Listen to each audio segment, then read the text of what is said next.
Spirituality, Science, and the Selfless Inward Journey to the Atma.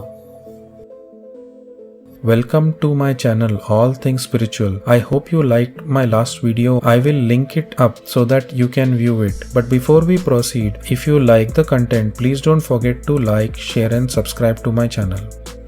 Unhappiness arises when the faulted karmas come full circle. If the karmas are good, then a river of happiness flows to the sea of the Chidabhasa. The person feels energetic and lively due to the continuous flow of happiness. The research that science has come about, it concludes to a point that there is no concept like God. Even though man is able to undertake and execute activities like going to the moon, build rocket ships and take flights into space, the person neglects the fact that they are in fact another form of God only. The mind and the bodies are individualized, but this is due to the ignorance and Maya that plays on his mental faculties. A topic that I discussed in my previous video. Please don't forget to check it out. Also, please take a moment if you have not already subscribed to my channel. If you like the content, please share and subscribe.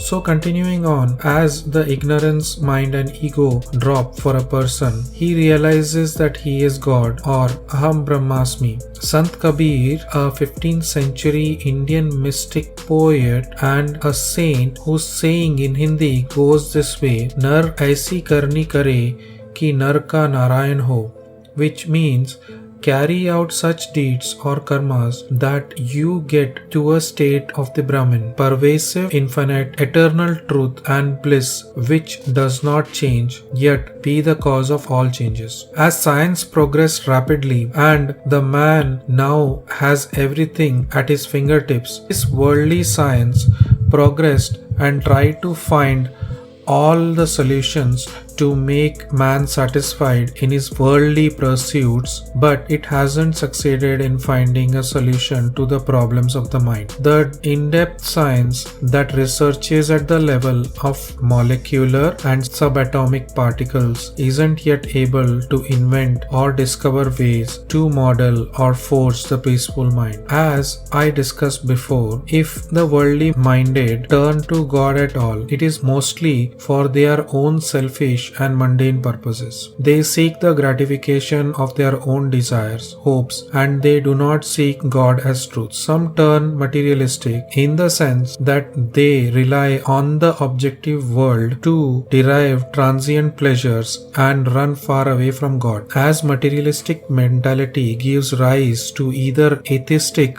or agnostic faith, an agnostic remains undecided on his path to choose. It relatively depends on the situation and it in a way could lead him for or against God. The atheistic who is disillusioned to the next level confirms that God doesn't exist at all, but in their own postures stray away from ritualistic mentalities and they fail to understand that the objective world that they experience is the Prakriti and it's modified by the Purusha or the cosmic being, the self or consciousness. The beliefs in science of such people are shaken when on a given day masses vanish off the face of the planet and nature has introduced ways to plague mankind with new afflictions and the list never ends. Science continues to find cures to these afflictions, but nature produces new disorders and science is left behind on its list of cures for various maladies that man then has to face. And hence, science always chases nature and this rush continues eternally to no end. The answer to the question that science doesn't have, and it's also possible that it would never be able to answer questions in relation to the consciousness aspect, and as this study is always related to objects, the answers to such questions are available in our inner apparatus and the vehicle of intelligence may be useful to us to a certain degree to discipline ourselves in the right path, but the soaring would happen via devotion to God. Devotion is is like a rocket engine that propels a disciple to his deep inner thickets of his mind. The disciple faces many challenges in his faith to have the discipline to move ahead in his spiritual journey. Unlike science, where there are formulas available to solve equations, in spirituality, if one formula works for one, it doesn't work for the other. Then the disciple starts to doubt God. The doubt spiral out into disbelief, and the disciple can turn agnostic due to such disbeliefs.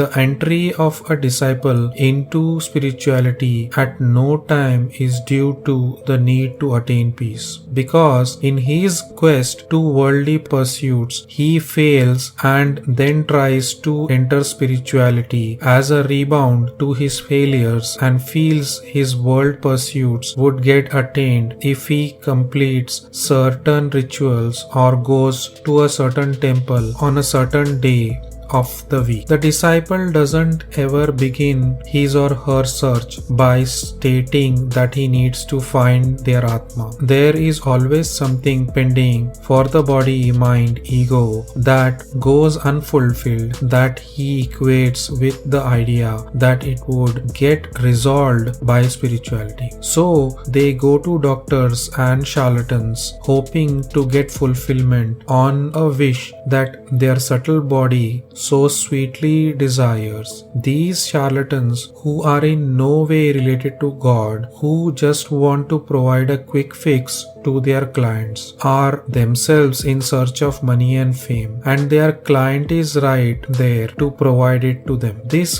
helps the charlatans to build and maintain their own businesses. It's a truth that the selfishness of the individual knows no bounds. He is always of the mode that his unfulfilled desires can be fulfilled by some way or the other, and it's a shortcut to instant gratification that the charlatan helps the person out with. The path to devotion is tough due to these underlying unfulfilled desires, as the path of devotion is a long road. And now, in the age of internet and smartphones, where everything is available to the individual at the palm of his hands, why would he even think of finding peace within when instant gratification is right there at the tips of his or her fingers? If, say for a change, the people are truly spiritually devoted, they would have had the faith in their own Atma, and they would then have probably visited these new age spiritual gurus and would have asked them to give them peace of mind. I could bet you that lot of such gurus would vanish into thin air at that very moment. It's so many unfulfilled desires. There are many reams of papers of lists of disappointed people. Some may have lost their money in the stock market. Someone's business is not running smoothly. Someone's business partner swindled him or her, such and so on and so forth. You could guess there are so many things in the ego mind of the person. It's just mind-boggling. Spirituality, on the other hand, is a rebuilding of the intellect of the individual, so that his intellect could be structurally sound, and it should not need a surgical process so as to be re-established or re-engineered. It's also identifying these lusts and longings and nipping them in the bud as they are situated in Maya, and only take the individual to the path of his or her own destruction. Spirituality is also diametrically opposite of being selfish. The Atma of a man is a goldmine of happiness, but he instead, due to being disillusioned, looks for his happiness outside and apparently is in a rush for self-gratification. So man desires that even such an happiness should arrive to him in a way in which he orders his food. He is not interested in a penance, neither has he any plans to look inwards. He just wants his happiness as fast as he could have his McDonald's meal. Such minds that show intensity of urgency in their desires, it turns fast too, as they are not firm in their resolve. As an example, if there is a small argument between a husband and a wife, their minds get upset pretty quickly. If appraisals at a job are not satisfactory, the mind sinks into disappointments. When the mind gets ridden with disappointments like ones I mentioned, the minds are fragile and are debilitated. Once a student of spirituality gets to a path of true devotion, it reinforces them to move ahead of such debilitations or such delicate minds, which moves them to find the real purpose of their life on earth. So unless they find it, they may move aimlessly in their quest around the world, and their conquest would bear no fruit. As long as their true path is not devotional, they cannot find the exact worth of their presence on earth.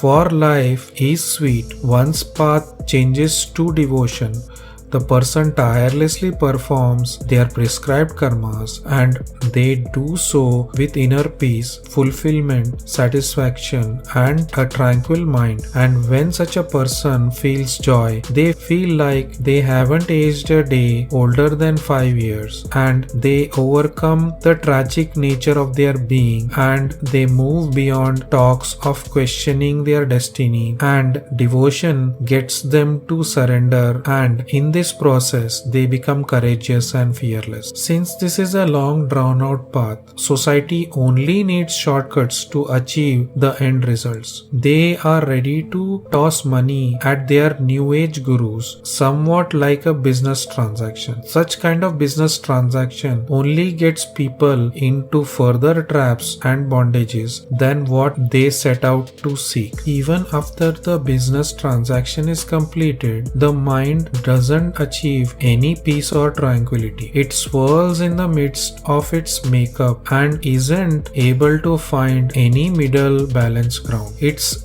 restless, and the only way to relieve the mind of its restlessness is by introspecting on the wrong thoughts, and through the intellect identifying vitiating thoughts and eliminating them altogether. So if such folks keep reciting mantras but have vitiating thoughts in their minds, the mantras would end up into nothingness. It would be a wasted effort. In order for the mantras to pierce the subtle layer, it would need to be fish hooked through the subtle layer of desires, and then would need to be pulled out like a drain that gets cleaned. Unless that happens, the mantra recitation just remains at the outer levels and doesn't penetrate inwards due to the thick sheet of vasanas or desires of the subtle layer. The analogy of this is like a sheet of ice underneath which is present clear water, and it's where life can be maintained under that thick sheet of ice. Since the ice sheet is dense, so are the desires and vasanas of the subtle body. In order to get more quality into the recitation of the mantra, the individual should be able to surrender oneself by being humble, and it should not happen by force or by helplessness, as that's another form of low self-esteem. The ego of the individual should be buried, and once the I gets buried, the selfish perspective of the individual begins to fade and vanish, and once the I is skinned and peeled off, the oneness sets into the individual. As the Atma is one, the Jiva then thinks beyond its own selfish motives and is empathetic to every other being. It is also forgiving without his ego claiming the forgiveness, as God is ever forgiving. And once the mantra starts to pierce inwards, it's available to harness the energy of the self through the mind. The mantra helps to make a connection and absorbs the individual and rescues the mind from the darkness and brings it back to the original state of the being in light and brightness. How did you like the video? Please do let me know in the comment section below. Please don't forget to like, share and subscribe to my channel, and I will see you in the next video.